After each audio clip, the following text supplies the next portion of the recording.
right, guys, welcome to another episode of SideQuest Podcast, the unofficial podcast of Fitocracy. If you're not following me on Twitter, check me out at SideQuestFM. You can also follow me on Instagram as well at SideQuestFM. Head over to Facebook, and you can follow the podcast at SideQuest Podcast. Just put it up in the search bar. You can follow my fitness stuff at SideQuest Fitness. Just search there, and you'll find it. New logo is pretty cool. It's a dude uppercutting a dragon.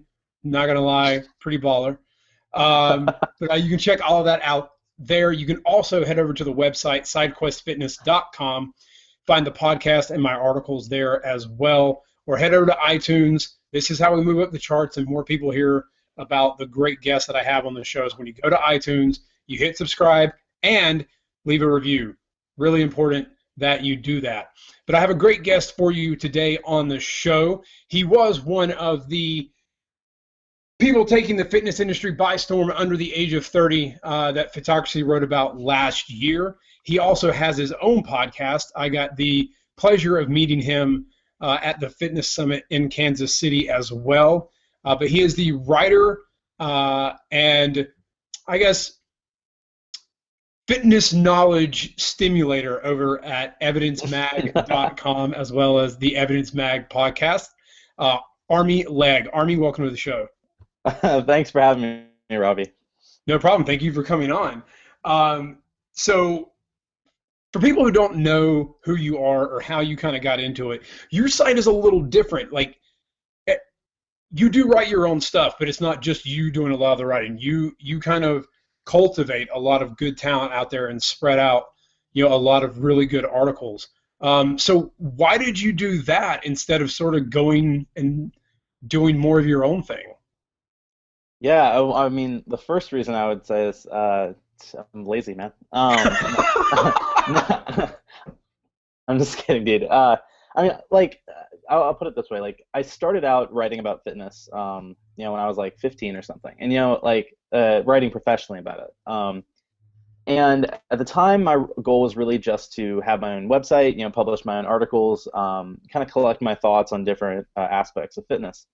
And then I got really into like the business side of it when I was about 17, and I was working for a few other companies, and I started Evidence Mag when I was about a month before I turned 19. Wait, no, a month before I turned 18. Sorry. And I realized pretty early on, like, that in order to put out really high quality articles, you just can't write that many of them because it takes so long to do each one. Like a few of the ones I've written, it's like, it's like 25 hours of work on like a single article. I'm not exaggerating. That's actually probably I totally understand. I got up this morning and I was like, Tuesday is going to be my writing day, and then I had emails and programming, and I got like 500 words on like two things, and then my mind gets distracted. So no, I totally understand what you mean. It takes a lot of man hours to write something and not just put out crap. Yeah, I mean, and like one of the problems I think people run into is they see a lot of these websites, right, where you have somebody like Seth Godin's a great example. Like, he's been blogging for whatever, like 15 years now or something, like basically like one of the first guys doing it. And he's written something like 2,500 articles or something now for his website. Yeah. And a lot of them are like these like super short little 200, 300 word articles with kind of like crappy titles and stuff. But he's freaking Seth Godin, right? It's like somebody saying like, like some person who's really overweight being like, oh, like weight doesn't matter for getting girls. And then because like Jonah Hill gets tons of girls. It's like, whatever, dude. Like, that's because he's freaking Jonah Hill. That was a weird example. But point being that, like, basically, if you look at really professional publications online, New York Times being a great example, you don't have people like some author just blogging every day on there. It's like some of these articles take months to get together because they're researching some story. Like, oftentimes they actually have to go visit some country or whatever to, get the facts, interview people. Like, the point is that good journalism, and that's basically what we're talking about here, is science journalism in relation to fitness. Good journalism takes a lot of time. And so, like, one article per week was literally taking like 90% of my working hours, and that's working like 12 hours a day. It was ridiculous. So I realized pretty early on that I would need help if I wanted to publish more than like once a month. But for the first, I would say, 2 years, I wrote all the articles on my site. And even now, there are only like 2 guest articles on there. And that's something that's definitely going to change in the near future. And then the podcast, that's less work intensive, and that's one of the reasons I wanted to do it. Is well, the first reason is and this is why I started podcasting back in 2010, is I wanted to have an excuse to talk to really cool people whose time was very valuable. And being like 15, it's like I can't just call up whatever Mike Israetel. I just published a podcast with him. I can't just call him up and be like, hey man, like I want to steal like an hour and a half of your time, talk to you about all this stuff you'd normally charge several $100s an hour to talk about. But if you say you have a podcast and you want to like share that information, then people are pretty receptive to it. True. And the other reason is just it's easier to produce content. It's easier to sit down and have a fun conversation with somebody than to pound out an article. So yeah, basically that's why I took the approach of trying to make it more collaborative. And then another huge reason I should have mentioned is there are people smarter than me out there too who I want to have on the website. And in many of these cases, these people know way more about stuff than I do. Like for instance, I'm not an expert on biomechanics. I know like some bare minimum basics, and that's about it. Like I would not be comfortable writing an article, a really in-depth article on, say, proper squat mechanics or something like that. But I know some people who are really smart about that stuff. So if I wanted an article like that on the site, which I probably will have something like that in the future, then I'd reach out to somebody like a Dean Somerset, who was at the Fitness Summit, or this friend of mine like Geoffrey Fuchs, or Futch, I can't remember how to pronounce his last name. But basically, or Brett Contreras, like there are much smarter people about that stuff. And if I just focus on the stuff I know, it's all going to be about nutrition, which is basically what the site kind of like a lot of like 90% of the articles right now are about, fat loss, nutrition, that kind of stuff. So I think, and even if it's still about nutrition, having other people come in and contribute their ideas. Like today, I was working with a friend of mine. He just submitted an article to be published on Evidence Mag, which is actually going to go up tomorrow. And I don't it's not the kind of thing I would normally write that much about, just because it's an approach that I don't personally use, and it's not something I use with clients very much or anything like that. And so it's something I probably wouldn't have talked about, at least for a long time. But he does. He's used it with himself, his clients. I think it's a scientifically sound. It's just different. And having that on the site, I think, adds another element that makes it more valuable to people. Well, since this episode will be published after you get it up, do you mind sharing what that is? And I'll link it in the show notes. Sure. I actually I'm still deciding the title of it. I always put that off till the last second. I try to do that as well. Like sometimes I have a crazy thought. I'm like, that's a great title, and then I get halfway through it. I'm like, oh no, wait. Yeah. Like dude, for a long time, one of the techniques I'd use to try and get headlines, because headlines, if you read anything about writing online, you'll learn that headlines are 80% of the battle when you're writing an article. Because that's what people see, and that largely determines whether or not they read the damn thing. And if they don't read it, you failed, basically. Or at least you haven't accomplished the goal you wanted to. So yeah, this one is basically, it's going to be about what Alan Aragon refers to as culking. So slowly gaining muscle over time while staying essentially like the same body fat percentage, like within like a few percentage points, right? And it's by a guy named Adam Ali, who just started a new website called Physeconomics, spelled same way as like basically physique without the UE and then onomics. I'm gonna kick his ass for making that freaking URL so hard to spell, but I can give you the URL or whatever. But yeah, so it's gonna be by him. So that'll be on evidencemag.com. Awesome. So is that similar to sort of like reverse dieting in a way? Sort of. So this is more actually for like anybody, like even if they wanted to start out. So I think probably the best application of this would be for somebody who stays like a little overweight and they've never lifted weights, or they haven't lifted weights in several years, because you can build a significant amount of muscle mass just eating at maintenance if you haven't been lifting weights for a long time. Right. Yeah. Right. And so reverse dieting is more like, let's say you've really dieted down to a fairly low body fat percentage, and that's really the only time that's necessary. Like if you were like gone from like 20 pounds overweight to like barely having a six-pack, you don't need to like reverse diet. That's kind of silly. Thank you for telling me. I've been wasting the last 6 weeks. Sorry, man. No, I mean, like, well, actually, that actually brings up a good point, and that's that I talked with Lane Norton about this actually at the Epic Fitness Summit, right? Because he's one of these guys who's definitely popularized, or at least helped educate people about this concept more than just about anybody else. And one of the common misconceptions, because he's used this term metabolic damage in the past and that kind of thing, and people kind of went all crazy and like wanted to kill him after that. And like one of the biggest misconceptions people have about this is that it's always this There are two big ones. A, that the only goal with reverse dieting is to change some metabolic, like whatever magic that's going on in your body, like to fix something that's kind of messed up about your metabolism. And that's not true. Really, in my view, I think the most sound reason to do reverse dieting is behavioral, right? So what's the number one thing most people do after they diet down? They eat a bunch of food. Yeah. Yeah, You just start binging and then you can't stop binging. yeah. I mean, and it's funny because a lot of people think like, oh, I'm just gonna have one cheat day or something like that after my big diet. And it's like that cheat day starts to become kind of Groundhog Day, right? Like it just keeps happening. And so I think reverse dieting, the biggest benefit there is that it allows you to carefully and systematically increase your food intake without that happening. Now, can you still binge while you're reverse dieting? Of course. Like, can't, but does it make it a little more, shall we say, palatable to pursue, like to increase your calorie intake? You kind of know that like there's a light at the end of the tunnel, right? And it also, I think, helps people find kind of a new equilibrium a little better. So for instance, like basically after you diet for a while, you have a new maintenance calorie intake, right? Because you're at a new body weight. Right. It's probably going to be a little less than when you started because you weigh less. Although if you're moving more and you have more muscle mass, that might not be the case. But anyway, generally you're going to have a different maintenance intake after you're done dieting. So by gradually increasing it a little bit at a time, you can kind of figure out, if you stop kind of when you start gaining back weight and maybe dial it back a little bit, you can kind of figure out what your new maintenance is in a more kind of systematic way or careful way. And then the other big misconception people have about reverse dieting, and this is more, it kind of depends on who's talking about it, but oftentimes, you'll have people say like, oh, you should add like, like very tiny amounts of food in these very gradual progressions, like 5 grams of carbs per week or something, and that's basically almost impossible to measure. Like that's literally like the margin of error on like the food wrapper of some like protein bars or something, right? Right. It's like it's kind of ridiculous when you hear it like that.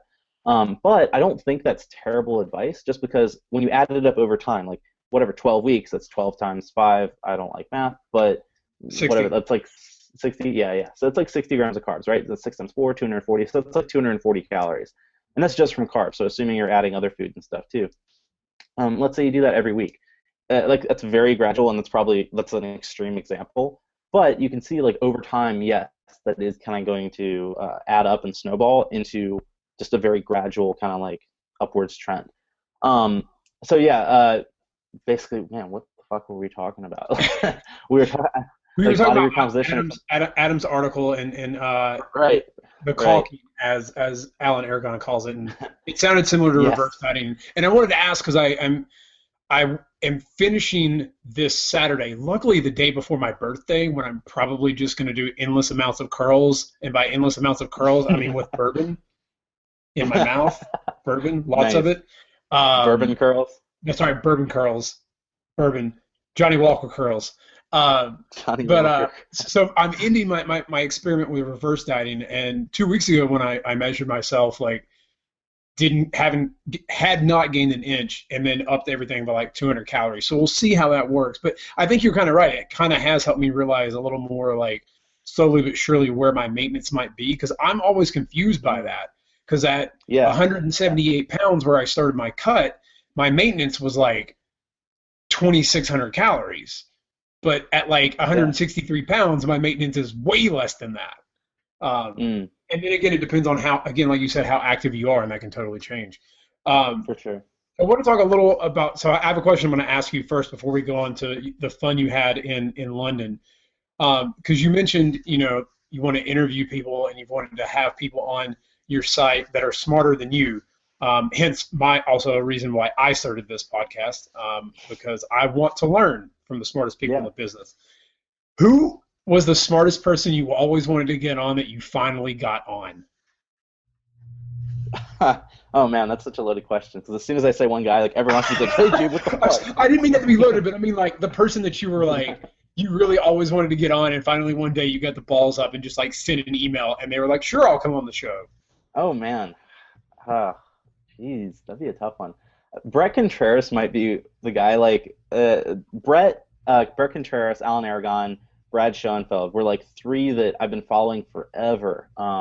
exchanged emails with, but Alan, and but the main thing with these guys is they're all like they're super busy schedules. Like especially Alan, just because he has all the like he literally had like 4 speaking engagements in the last month in England, Australia, the U.S., and then another one in the U.S. in early June. So he's been all over the place.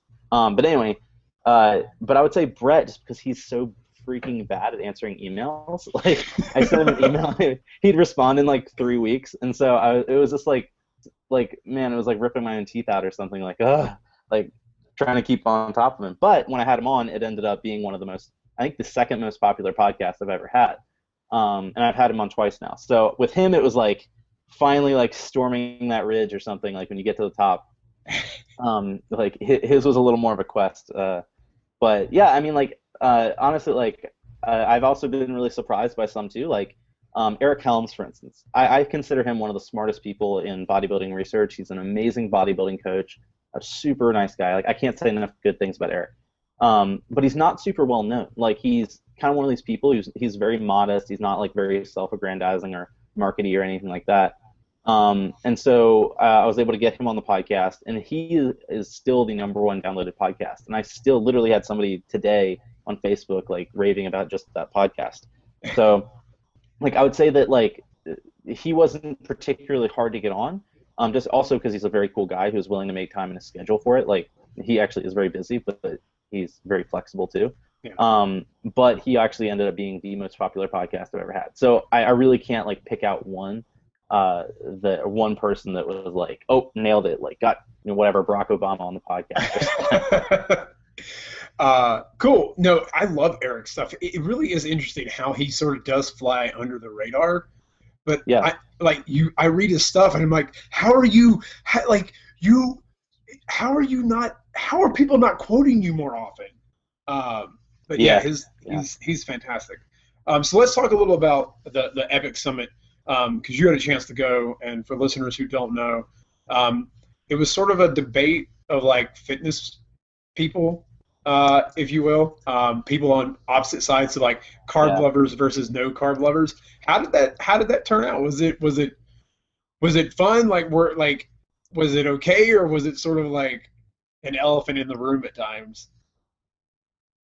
That's actually a really good question. And I think that it's really more of a larger question about the fitness industry as a whole. Right, because that was like. Go ahead. I was going to say that was my thing when I read about it. Like, part of me was like, can we please stop fighting Tobbs? And can Tobbs please stop fighting? Like, you're not. All you're doing with people is they're yo-yos. They're yo-yoing back and forth between, like, all you're doing is pissing people off. Like people who want to make a change and they think, oh, but carbs are bad. No, but carbs are good. No, they're bad. No, they're good. Like, can we just help people and stop bickering to sell books? Yeah. I mean, and I was very skeptical of the idea. So just to back up, the Epic Summit, there were 3 main debates, and I'll get into the specifics. But it was a 3-day-long conference. They had 1 debate on each day. I think each one lasted about 2 hours. And then in the rest of the time, it went from like 9 to 4 p.m. or something like that, or 9 to 5. And the rest was filled with just general presentations. So I like the Fitness Summit, a little more formal. But it wasn't just the debates, just so people know. Right. But I think that question is important just because, as you just mentioned, that the fitness industry is one of the most catty, vicious, egotistic places. And that's coming, like, I love fitness. I love getting to write about this stuff. And honestly, like, the main reason I'm doing this versus like all the other like projects that I want to do eventually is because I love the people in this little corner of the fitness industry. But as you alluded to, like, there is a ton of bickering and infighting and just bullshit that goes on.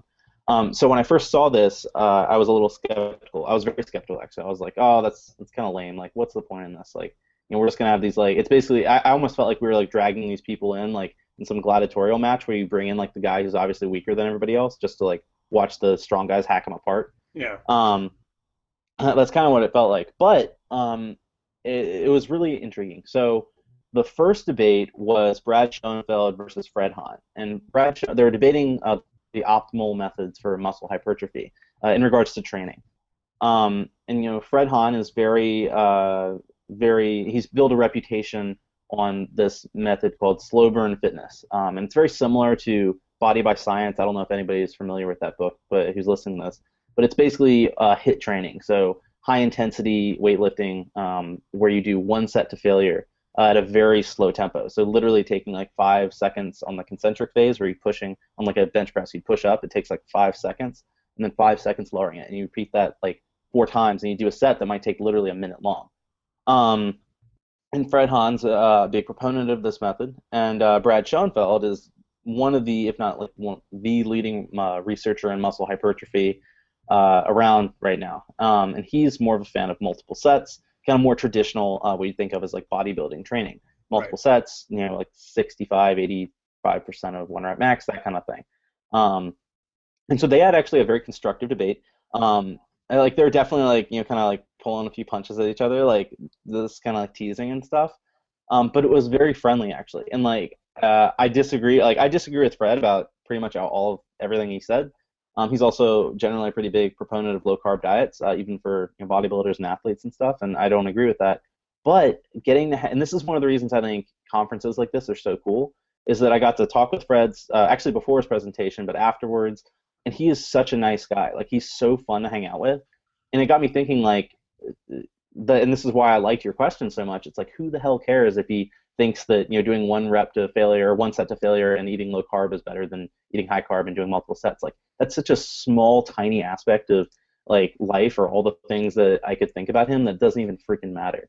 Yeah. So it was cool having one of these things where it's not like this vacuum of Facebook or this telescope where the only thing I see from them is advice I disagree with, where it's really easy to get all fired up, like, oh, this guy's an idiot, he's just, talking about slow burn fitness, rah, rah, rah. Like, he's actually a super nice guy who's really funny and really smart.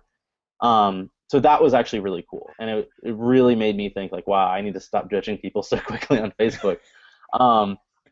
Because, like, I did kind of think, like, oh, man, like, this guy's kind of like, I didn't really like him at first, just from what I'd seen on Facebook. Right. But it was, I actually love that guy. So he's, like, the kind of person I'd love to hang out with. And then the debate on the second day was Alan Aragon versus Gary Taubes. And that was about what I expected it to be. So I'd talked with Alan a little bit about this before the presentation. And I'd asked him, do you think Gary's going to come up with anything new? Because he basically just says the same thing over and over and over again. Like, insulin makes us fat, or people eat too much because they're gaining weight, like kind of the same stuff that was in his book. And it is a very well-written book, too. We can talk about that in a second. But, I completely disagree with him. The research disagrees with him. So I was curious if Alan thought he was going to come up with any new arguments. And Alan didn't think so. He thought he'd basically show up and say the same thing he always has. And that's exactly what happened. Gary came up and presented his opinions about the research. Alan came up and presented his views on the research. And Gary essentially just dismissed it all and said, he's said this many times in interviews and stuff before, but garbage in, garbage out. So what he believes is that when you have crappy research methods going into the studies, all the studies apparently on energy balance, then you have results that are crappy too, or that aren't valid. So he essentially dismissed 100 years worth of research because he didn't think it was good, and he didn't go any reasons why he thought it wasn't good.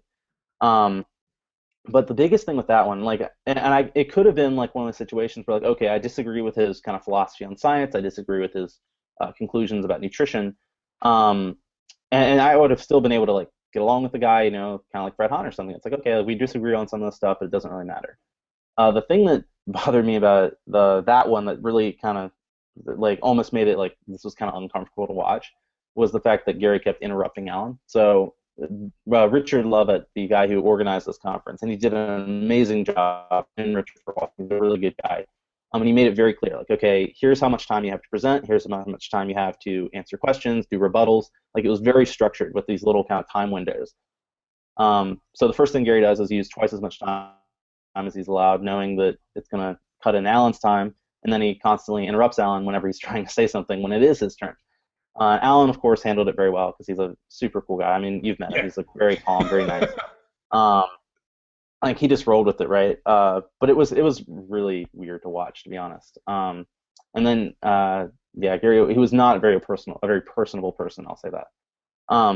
So that was kind of a little more of what I initially expected from the debates, where it was a little more animosity. There's a little more animosity. And then the last debate actually was supposed to be between John Kiefer and James Krieger about whether or not insulin was one of the main causes of modern disease, like obesity. And Kiefer didn't show up. He's apparently he missed his flight. I've heard from a few other people that that's happened a few times, so I don't know if that actually happened or not. But either way, he wasn't there. And so James Krieger just presented his slide presentation on his own, and it was amazing. He just did a phenomenal job of debunking the idea that insulin is the main driver of obesity or just about any other disease, really. So that was actually a ton of fun anyway. And he got to use a whole 2 hours too, which was great. So yeah, I mean, like, and there are several other amazing presentations too, but I would say the main thing that I enjoyed the most was, again, not the presentations, but the time afterwards, where you get to hang out with people, ask them a few more personal questions, and just about themselves, but also about the topics that they presented on. Okay. Talking about stuff like having debates with people who are very opinionated or look at one side of research but not the whole side. Um, it's very interesting that like the people who do look at all the research have to struggle really hard to really prove to people. Like the more outrageous and crazy that it sounds, people are more likely to buy into it instead of just, hey, if you just eat less, then it's not just a potato that's making you fat. Yeah. Like the more, and I guess it's kind of true. There is a person in history who said it, that the more outrageous the claim, the more likely people, the more outrageous the lie, the more likely people are to believe it. Yeah. Uh, is that sort of where you got the name for, or like the idea for Evidence Mag? Like you wanted to present, the evidence side. And I mean, you said you started writing really early, at like 15. Like what, where does it fit? Like how do you get inspired to do this at 15? At 15, I was still wondering why girls wouldn't like go to the movies with me and wanted to know why my 64 was overheating. Yeah, well, I was definitely pondering those questions too. If I'd had a car, I would have been.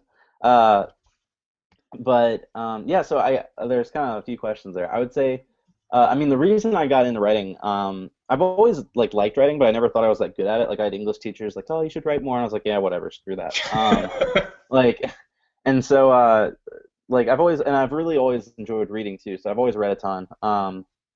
And one of the things I've always liked doing is taking notes on the books I read, at least the ones I really like, right? Like I'm not taking notes on Tom Sawyer, but Right. like like in more informational books, like nonfiction, or yeah, nonfiction.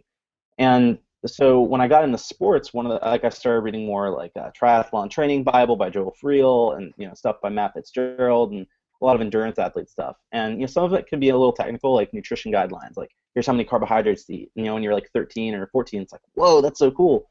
So I would take a bunch of notes on that stuff, just writing in the margins or writing in a notebook, that kind of thing. And then like I'd go back and look at my notes, and I'd be like, oh, this is kind of like confusing, and so I'd type it up into like a little guide for myself. Like after this workout, here's what you should eat. Right. That kind of, it was all like a lot of it was bullshit. A lot of it was actually pretty good advice, but it was helping me kind of simplify what I should do. So I've always been really, really into sports. I played probably at least 20 different sports since I was about 4 years old. And the one that really stuck when I was about 8 or 9 was triathlon. So I love triathlon, swimming, biking, and running. And I really decided at that point that I wanted to try and see if I could become a professional triathlete. So that's what I focused on until I was about 17 or 18. Really, that's when I kind of realized I wanted to focus on something else.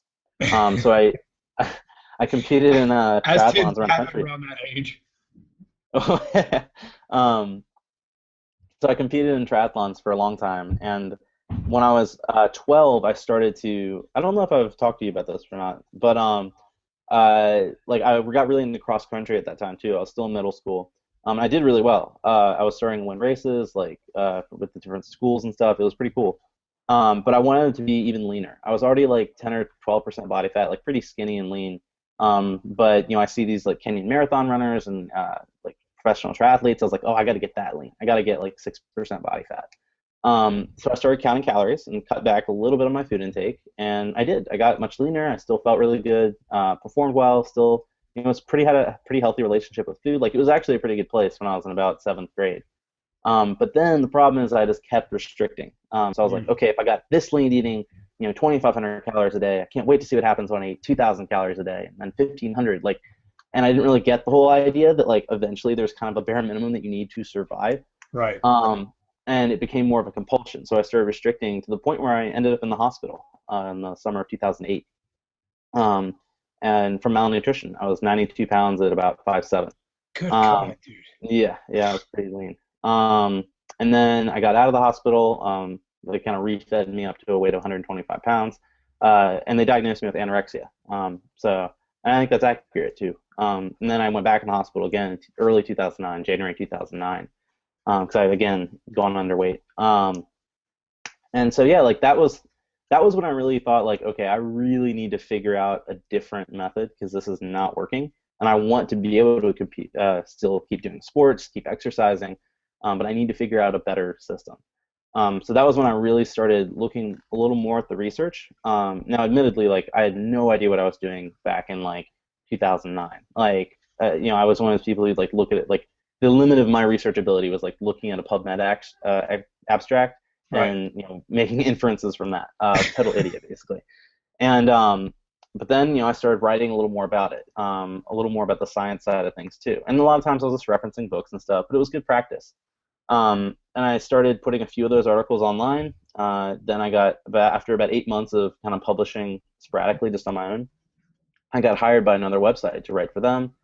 I wrote for them for about a year and a half and did marketing for them as well, which I kind of learned on the fly. And then I wrote for an insurance company for a little bit. Then I did a podcast for another company.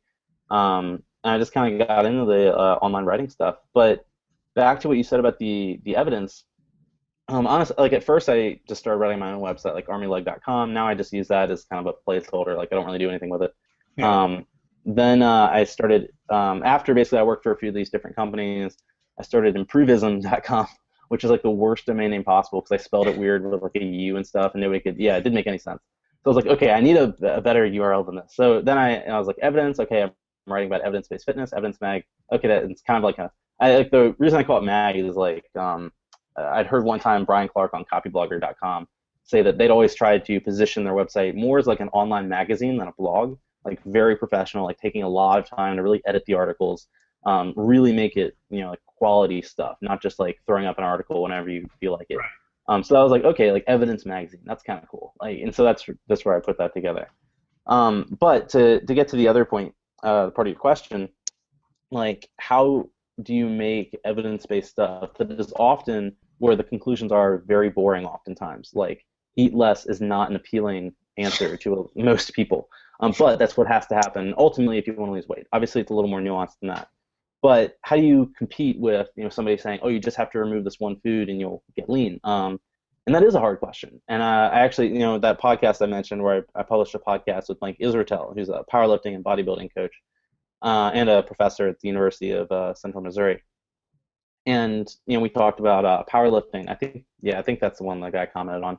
It was we talked about training for powerlifting, and Mike kind of listed these 7 priorities for training, and it's very simple stuff. Like it's stuff you can find in most physiology textbooks and most training books, but he listed it in a very clear manner in a slightly different way and expounded on some of the concepts and gave some great examples from his own coaching and training experience. He's also a world record holding powerlifter, so he has that going for him.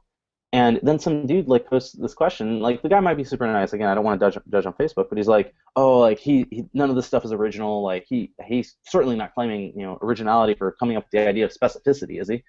I'm like, no, dude, like relax. He's it's just basically presenting this information in a new way.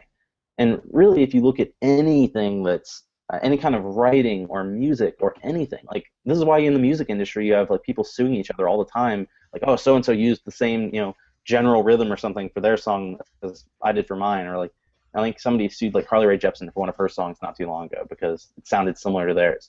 And it's like ultimately all this stuff is everything we do is based on research or advancements that have come before us, right? Right.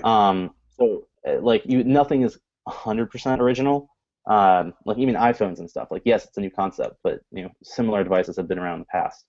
But that it does make it hard because like how do you come up with something that's totally new? Well, like if it's totally new, it's probably wrong or at least overrated, right?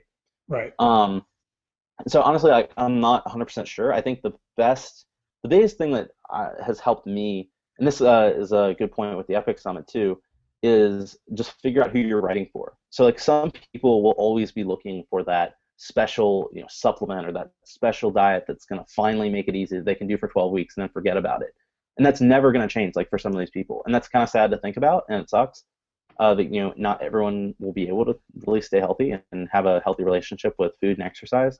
But that's the truth. And then there are other people who really just don't want to think about it that much, and they're just not, they kind of know what to do, but they just don't care about it that much, and that's honestly fine. Like, there are a lot more important things out there than that too. And they might do like buy like a few supplements they don't really need, or go on some diet that doesn't really do anything, and then they go off, but it's not like they get obese or anything from it. And like that's kind of probably like the majority of people. And then kind of on the far extreme, you have the people who really want to learn the science behind it. Many of these people are personal trainers or somehow involved in the fitness industry. Many of them are just super passionate about it, like I was when I started. And that's really the people I want to reach with this website. And with those people, you don't have to make it sound as sexy. If anything, that would be a turnoff. If you try and make it, if you try and you say like, oh, this is this revolutionary new method where you slightly cut back your calories and you lift weights, oh, you mean like that thing that everyone's been doing for like 50 years to build muscle and lose fat? And like I think that stuff is a turnoff basically. It's like coming up to some girl and whatever, like taking their shirt off and flexing in front of her. It's like, whoa, dude, like what the hell are you doing? Like that might work in on Instagram or something, but not in real life. And right. So and that's basically what I've kind of shifted towards. And I think that's one of the other things too, is I don't think evidence-based information will ever be very palatable for the general public. I don't think that will ever happen where evidence-based information is mainstream. Yes, like you'll have a few books every now and then that are more evidence-based than not, like become pretty popular. But I think books like The 4-Hour Body and these other things will always be kind of the dominating force in mass publication. And that's okay. Like honestly, I think I like this little corner of the fitness industry. I think it's very self-sustaining. I like people here know what they want, and if you basically just focus on this little area, I think it's all right. I can agree with that. I kind of geek out over some of the numbers and the science behind all of it, mostly because I grew up like as a kid wanting to understand why things worked, and and the human body, like I don't think people understand, like there are so many variables with the human body. I had a client email me today and she was like, oh, there it is, the weight came back. And I'm like, don't worry about it, don't worry about the number. If your clothes are feeling more loose and you're getting stronger, that's what we want. There are so many variables that can change that one number, and so many variables, like even when Thanksgiving comes around, everyone's like, oh, you're gonna gain 5 pounds, watch yourself. And yes, I understand. I understand the idea of practicing what you preach and being mindful while you have Thanksgiving, but you could even binge on Thanksgiving and lose weight. I mean, we went to the fitness summit and we weren't all eating salads and hitting our protein mark. It was basically protein barbecue sauce that was all sugar and a lot of booze. And someone like, and even Jason, Helmus of Any Man Fitness put up an article about, all of us doing all of that. And he's like, I got on the scale 2 days later and I was like 4 pounds lighter. Like those crazy things happen. And I, it's just, it is what it is. And I think you're right. A lot of people don't want to hear the evidence because it's just too much. The flashy thing sort of sells. It is sad because you do want more people to understand, which is sort of why I try to put things like Indiana Jones into it, and things that work for me. Speaking of, by the way, you are totally right about artists like using the same things, and how even in the fitness industry we're still using the same ideas that Arnold used. Like, speaking of Indiana Jones, if you listen to anything that John Williams writes, you hear Star Wars and Indiana Jones. You hear Jaws, and like you hear all of it throughout everything he ever does. Dude, there's a movie I watched like the night before last, and I can't remember what it is, but it was like, wow, that sounds a lot like Indiana Jones. And then my brother's like, that's because it's the same dude. I was like, oh, that makes sense. Yeah, even it was Jurassic Park. That's what it was. Yeah, Jurassic Park, Hook. Sounds the Indiana same. Jones and Star Wars, you can hear little riffs in all of them. Uh, Yep. Yep. that he just, I mean, but hey, do you blame the guy? Like, someone's gonna hire you. You're like, I'm just gonna pull these music sheets in. I'm gonna change the key from A to D flat. I don't know if you can do that. So Yeah. anyone listening who knows music, don't yell at me. It's been a while. So, but anyways, Dude, I all have right. no So idea. a couple of fun questions before we wrap up the show. So what does your training look like right now, Army? Are you powerlifting? Are you bodybuilding? What are you Oh doing? man. Yeah, so I Are guess you you could say like experimenting with anything? yeah, so I'm doing higher frequency than I've done in a while. I'm lifting 6 days a week right now, pretty high volume. Um and like I've been like doing a lot of like really focusing on like kind of max lifts for a lot of it. So I guess you could say more powerlifting, right? Like where I was trying to set like pretty high PRs on squat, bench, deadlift. I got a little burnt out on that. Like I just wasn't, making us. I got a little like I kind of stalled out, slowed down a little bit. I just got tired of it, like going in knowing I had to like, push really hard every day. Hmm. Um, and so I was like, okay, I'm going to back off of this a little bit and swing into a kind of more of a volume phase, I guess you could call it, where I'm really right now just trying to up my volume as high as possible.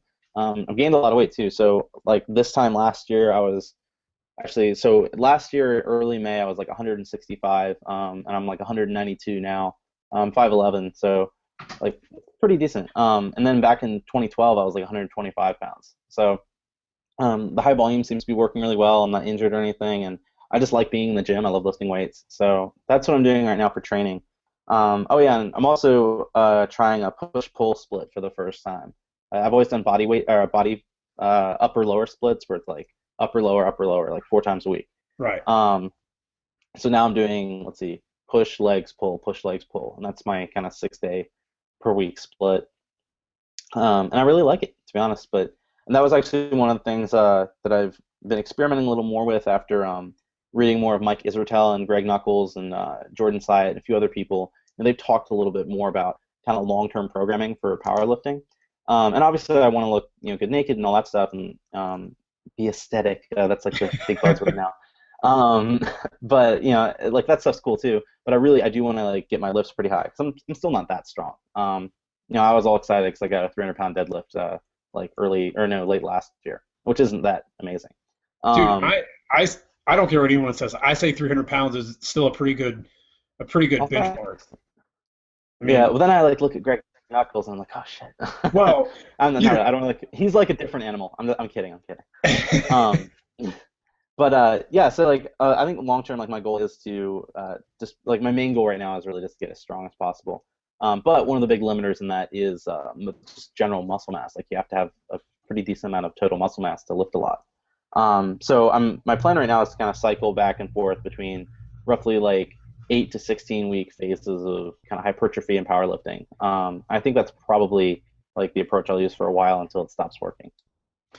okay, I like it.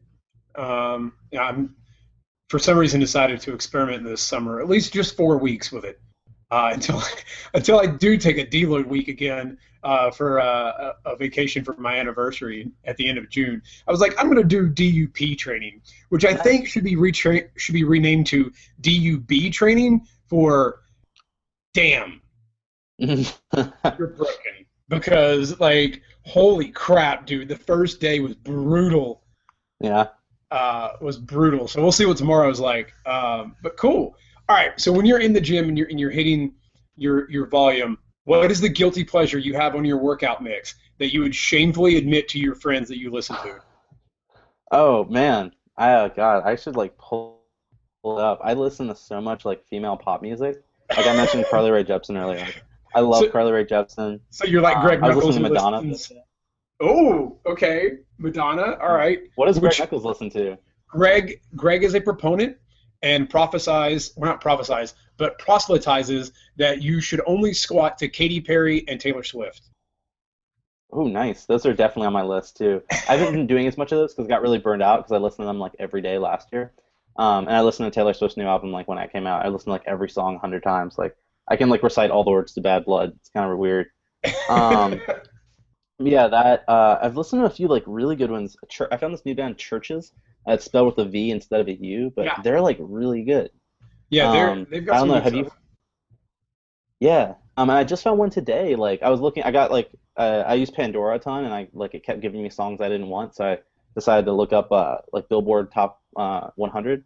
And I found this other song, what is it? "Shut Up and Dance" by Walk the Moon, and it's like I've been listening to that like 6 times today. Freaking love that song. Yeah, So they those are a were. few of them. Go ahead. Go ahead. Go ahead. They were playing on rotation at the New Rock alternative station in Richmond before I left. Them and like AWOL Nice. Nation and a couple other bands. And the more Yeah, they're good. like I wanted to be the guy who's like the cranky old man who's like, this isn't the '90s. This music sucks. But I'm listening to it and I'm going, wait a minute. It like they're taking so much of the '90s and like the indie rock from like 2000 and 2002, like that era, and they're just recycling it now. Like, but it's very like there's a lot of influence from those time periods. It's just unfortunately music today seems to be very overly produced. Like producers are like, let's just throw in this and we'll throw in that and we'll throw in this, and it's like scale it. Like personally, I I was think. talking. Go ahead. No, I was just saying, I was talking with a buddy of mine the other day about that exact thing where it's like there was some song that came on that actually sounded like really good at first, and then it's one of these like DJ mixes where it's just like they say the same 5 words of the chorus like every 30 seconds, and the rest of it's just like the same weird synthesizer pop in the background. And Yeah. like if you want to like just zone out for like 5 minutes, I guess that's okay, but it's like really boring and kind of eh. Yeah. I think any artist today, if you want to be a part of a good band, you need to have a little bit of classical training and understand the movement of music. But that's just me. I'm you know I have a strong taste for my music. I do have to say you haven't listened to the new Modest Mouse album. Holy shit, that Mm, Modest Mouse album is amazing. nice. I actually have not listened to like any Modest Mouse. I'm gonna check that out. Yeah, it's. I think that and Kendrick Lamar's new album are the two that I've listened to the most in the last 6 months. And then last year's El Pintor from why am I forgetting them? They were a '90s band. Interpol, Mm, fantastic album. Really loved cool. it. So cool. Well, Yeah, dude. I will say though, I have to say that my favorite song of like the last 6 months is "Cheerleader" by Omi. That one's like a little more mainstream, like it's been on the radio a lot, but I love that song. okay, So I'm, good. I'm I'm gonna have to go listen to that because I don't know it. Don't know it. Oh my God, man. It's like it's a reggae thing too, so it's kind of cool. All right, if you could have one superpower, what would that superpower be? Oh, oh man, live forever, like Wolverine. I think Okay. that and like heal really fast. You'd be like indestructible. I think that's probably like the biggest one. All right. All right. So, final question. It's a fun one, but it's also kind of a deep intellectual one. If you could have Hmm. dinner with one person from history, who would it be and why? Oh man, uh, Madonna, so I can nail her. I'm just kidding. wait, hold on. Now, if we're saying Madonna, are we talking like '80s Material Girl Madonna, or are we talking like, um, oh, why I'm forgetting the name? '90s, late '90s. Why am I forgetting the name of it? It's like the only Madonna song I really ever liked. Um, I don't know. I'm assuming you mean like I don't early know. '80s Madonna. Yes, yeah. Okay. Like All when right. she was kind of getting picking up steam. Right. Oh, and like in all seriousness, yeah, there are a lot of cool people. Probably some inventor like oh, not probably Nikola Tesla actually. He'd be a really interesting one. Okay. Like he'd be pretty cool. But if I was to give my very serious intellectual one, but actually, if I were just to go with my first choice, it'd be Madonna. All right. I like it. I like it.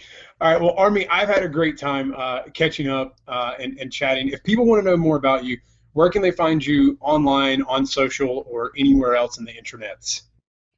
Yeah, sure. So the best place to find me is evidencemag.com. And if you want to like find me on Facebook, just search my name, ArmiLeggge. Yeah, and those are kind of the two main places I hang out, Facebook and my website. Awesome. Well, Army, I've had a great time. Thank you so much for coming on the show, guys. All of the things we chatted about will be linked up as well. So if you don't know who Alan Aragon is, or Gary Tobbs, or Kiefer, or any of those other guys, I will link to all of their stuff and their work. If you love research, then I highly suggest checking out Armi's Evidence Mag newsletter, as well as, of course, Alan Aragon's research review, because if you love research, you're going to have a lot to review on that one, and it's well worth it. But Armi, thank you so much for coming on. Yo, Robbie, thank you so much, man. This is one of the funnest interviews I've ever done. You're amazing. Well, I'm glad to know that it's one of the funnest. I do my best to make it a good time.